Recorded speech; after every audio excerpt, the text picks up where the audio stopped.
vakina amin'ny anaran'i Jesosy Kristy tompontsika. Ary Jesosy tamin'ny mpianana, noho izany dia lazaiko aminareo hoe aza manahy ny amin'ny ainareo izay hoaninareo na ny amin'ny tenanareo izay ho tafianareo, fa ny aina mihoatra noho ny anina ary ny tena noho ny fitafiana.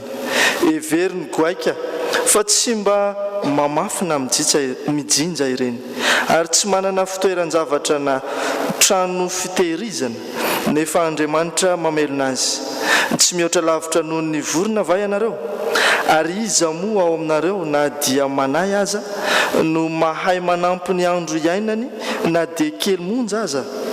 Koa raha ny kely indrindra aza tsy hainareo, nahoana ianareo no manany amin'ny sisa? Every ny faniry ny voninkazo tsy mba miasa na mamoly ireny. Nefa lazaiko aminareo, na dia Solomona teo amin'ny voninahiny rehetra aza tsy mba nitafy tahaka ny anankiray amin'ireny. Ary raha ny ahitra izay any an-tsaha anio nefa atao ao patana rampitso no ampitafian'Andriamanitra toy izany, tsy mainka va ianareo ry kely finoana? Koa aza mitady izay hoaninareo na izay hosotronareo ianareo, ary aza mihinana, fa ny jentilisa amin'izao tontolo izao dia fatra-pitady izany rehetra izany. Fa ny rainareo mahalala fa tokony ho anareo izany zavatra izany, kanefa katsao ny fanjakany dia hanampy ho anareo izany zavatra izany. Ray masino, manamasinanay amin'ny fahamarinana, ny teninao no fahamarinana. Amen. Dia mampitomboana aminareo mandrakariva trany ry avako isan'ny fahalalana tsara ny momba n'Andriamanitsika. Amen. Ny entintsika andinian-tena amin'ity anio ity dia izay efa mivakina tanintsika teo, Lioka 2:12, ka ny andininy 2:20 ka hatramin'ny 2:30 no angalantsika izany fandinian-tena izany. Mianatra tsika ao anatin'ny fanomanam-panao ohatr'izao fihetseam-po, émotion, izay ny anarantsika mandritry ny fotoana elaela. Efa ny anarantsika tamin'ny volana ambony ny fifaliana, ohatra nefa izay ny atao farany momba ny fifaliana. Ny androany iray dia fihetsepo anankiray ny anarantsika. Ny fihetsepo anankiray anarantsika androany dia ny aya, émotion zany, ny aya. Ohatrany hoe tsy matoky, ohatrany hoe misalasala. Tantara anankiray ny amin'ny tantaran'i Jesosy ny amin'ny mpanaradia azy, ny mpianany be aya. Zao ny tenin'i Jesosy tamin'ny mpianany, verenako vakina le izy teo 2:20. Ary hoy Jesosy tamin'ny mpianany, noho izany dia lazaiko aminareo hoe aza manahy ny amin'ny ainareo izay hoaninareo, ny amin'ny tenanareo, ny amin'ny tarifinareo, fa ny aina mihoatra noho ny anina, ary ny tena noho ny fitafiana. Every ny goaika fa tsy mamafina mijinja, ary tsy manana fitoeran-javatra na trano fitehirizana, nefa Andriamanitra mamelona azy. Tsy mihoatra lavitra noho ny vorona va ianareo? Ay reto mpianatra reto mametraka amin'ny tenany ho ambany noho ny vorona. Zay le mpianatra reto mametraka amin'ny tenany ho ambany noho ny zava-boary. Estime de soi ny teneniko ao anatin'izany. Manana fametrahana ny tenany le mpianatra dia mieritreritra fa angamba ambany noho ny vorona izy. Fa ny voromanidina mahazo sakafo foana sa tsy mahazo? Fa le mpianatra miaya, inona reny hohaniny, inona reny atao laoka, inona reny hotafiny, aiza reny hita voly, aiza reny hita an'izao no velominy ahiahy ny fiainany. Kanefa Jesosy dia mampianatra hoe diso ny fihetseponareo. Ny ayara jerevana amin'ny tena dika teny grika menimina ao ny tena fomba fanoratana anazy. Ny tena dika an'izany dia izao: mizara roa ny sainy, sady mino no tsy mino. Zay ny tena dikany meminao, tena hoe divisé, mizara. Eo zany izy mieritreritra hoe ain'Andriamanitra miay amin'ny fiainako, fa tampotampoka eo izy maninona? Tsy hain'Andriamanitra indray miay ny fiainana. Dia misy vanim-potoana izy zany. Zay le problème anao io fihetsepo anankiray io. Io fihetsepo io fahavalon'ny finoana. Rehefa io ny ao anatinao dia mendriky ny ameranarina hoe tsy finoana ianao rehefa avy eo teny an'ilay zavatra fitenin'i Jesosy faharoa. Zao ny antony.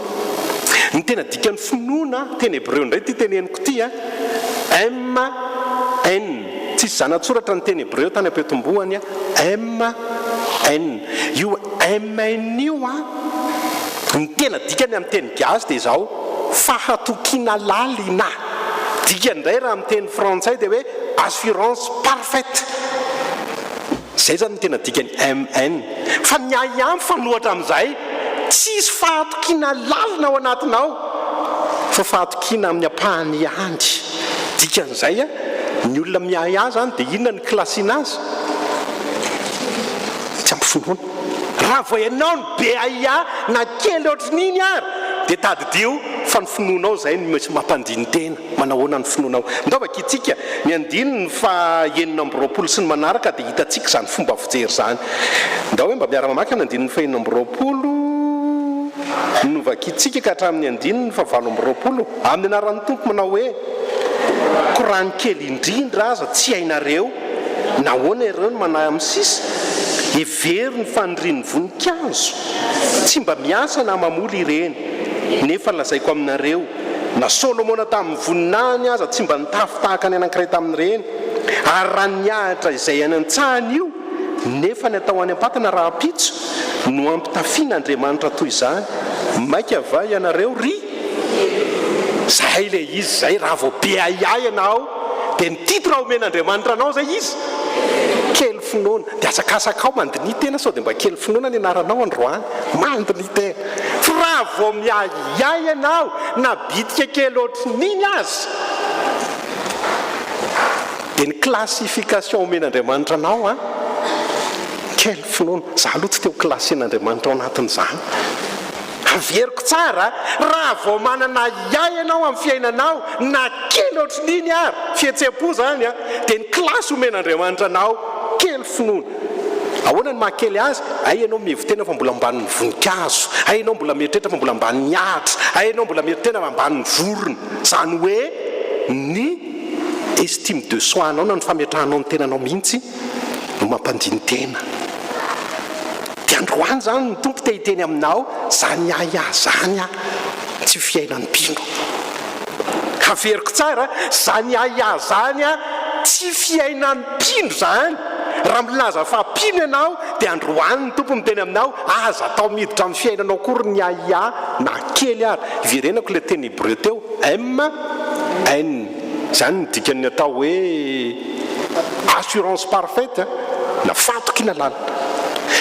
Farakaraky ny teny eo aloha no atokisana.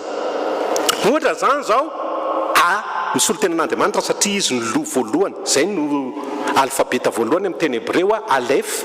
Dia raha alef ny teninao eo dia lasa inona ny dikany AMN. Dia mahatoky lalina an'izy zay Andriamanitra. Zay le tenitsika tao am-piangonana foana. Amen, amen, amen. Isaky ny miteny amen zany ianao dia tadidio fa ny fotom-pisainanao tokony hoe mahatoky lalina an'Andriamanitra aho. Fa mipratika mpiainanao ve zay.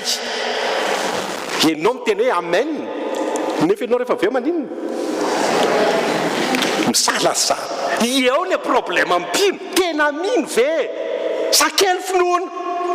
Tenao ihany zany dia mamatatra ny tenanao mialohan'ny andraisana amin'ny herin'ny androa amin'ny herin'ny anio hoe tena ay tsara ny finoko tena tsy miahy any ninona ve sa olona mbola be ahihako. Zao zany raha fitiniko ty zavatra eto ty dia izao Andriamanitra manolo tena iandraikitra ny fiainanao ty tantara ty fa ianao miteny hoe tsy hainao Andriamanitra no miahihako. Zany ny dika le ahiahy. Andriamanitra zany manolo tena hoe iaiko ny sakafonao, iaiko ny fitafianao, iaiko ny fivelomanao, iaiko ny fahasalamanao, iaiko ny fidiram-bolanao, iaiko ny aminao manontolo. Fa hoy ny olona hoe za miahiahy tsy hainao zany Andriamanitra.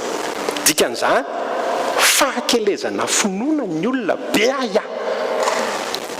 Raha tena pino zany ianao androany dia takiany tompo ianao hoe fahafaho zany ahiahy zany fa toepo na fihetsepo tokony tsy hiainan'ny mpino. Dia misy mitenja hoe kasarotra ane viza mitenanareo fa mora miaraka amin'ny tompo. Tsy mora miaraka amin'ny tompo zay ny teneniny. Ary rehefa miteny izy aza miahiahy dia tokony tonga dia avy hatrany zany ny teny hoe za tsy yaya. Zany ny fiainana miaraka amin'Andriamanitra, foananao eo avy hatrany ny yaya rehefa izy miteny hoe aza mana fanontaniana mipetraka. Mahafinaritra ilay tenenin' Jesosy, na yaya raha venao dia ampivamy problemanao. Nareo hoe mieritreritra hoe raha miaya inona reny hoaniko rapitsy dia hivavy amin'ny problemanao raha be yaya eo fotsiny ianao. Tsy alova efa fana le yaya rehefa tsy inona tsy ahatonga, rehefa tsy hitsy vahaolana, tsy vahaolana ny yaya fa ny mahagaga tena fitaovana eo am-pelantanan'ny devoly ny yayahy ampidiriny any anatinao. Dia izay tokoa ianao dia misalasala, mizara roa mihevitra, ain'Andriamanitra io, tsy ain'Andriamanitra io. Dia rehefa mivavaka pastera sy tranony marary tompo dia ozy izy ny olonkaly aretako ny sitrapanafotitsony e. Lasa ayam be deaibe fiza miteny anareo fa tsy ain'Andriamanitra zany. Ny afatra omeko anareo zany androany andiniantsika tena dia tsotra be. Andriamanitra manolo tena handray an-tanana ny fiainanao ny Andriamanitsika. Izay le hoe ny zanako sy ny asa ny tanako aoka ho adidika ny tena te hiadidy anao Andriamanitra hatramin'ny farany kely, fa zao ny yayanao ny fahavalon'izany fiadidin'Andriamanitra anao zany. Dia asa raha mbola pitoerinao anatinao zany manomboka androany. Asa raha mbola pitoerinao anatinao mbola miayany amin'ny rapitso, mbola miayany amin'ny zavatra hitranga, mbola miayany amin'ny any, aza miaya zay fotsiny. Dia pino ianao ny ao anatin'izay, mijery anao Andriamanitra, iza ny anaranao, tsy mba tafiditra ao anatin'ny kely finoana. Ahoana ary ny ahafahana miaina an'izany? Tsotra be. Vakiko ny andininy faha-raika amby telopolo, io ny fomba fiainana anazy. Ndao iara-mamaky ny andininy faha-raika amby telopolo amin'ny anaran'ny Tompo manao hoe kanefa ka tsao ny fanjakana dia nampy anareo ny zavatra rehetra. Zao rehefa azonao antoko io fiainana mandrakizay io ao anatinao, assurance na vie éternelle. Rehefa azonao antoko hoe za tena efa ny an-danitra, fa tsisy yaya zany ao anatinao, fa ny olona be yaya. Dia ny olona mbola tsy mahazo antoka. Za zao andeha ataoko hoe miayaya fa marary fa sao dia maty ary ara-pitso ko ny efa azo antoka fiainana mandrakizay ko na maty ary problemako zany. Dia foana avy hatrany inona? Aya. Io fanananao antoka ny fiainana mandrakizay io no mamafa ny yayanao rehetrarehetra. Tsy manako hoanina andro any sao dia maty ny ao an-tsainao za manana ny fiainana mandrakizay ko raha maty tsy mihinan-kanina ary amaninona. Mangatsika be ny andro tsy manana akanjo tafiana ako sao dia maty ny atsika ko raha maty amaninona za manana antoka ny fiainana mandrakizay. Rehefa io fanjakany lanitra io no mipetraka ao anatin'ny lohanao, foana daholo ny yaya rehetrarehetra ko androany miteza indray ny fanjakany lanitra. Dia ho foana ny yaya. Ho an'ny tompony voninahitra. Amen.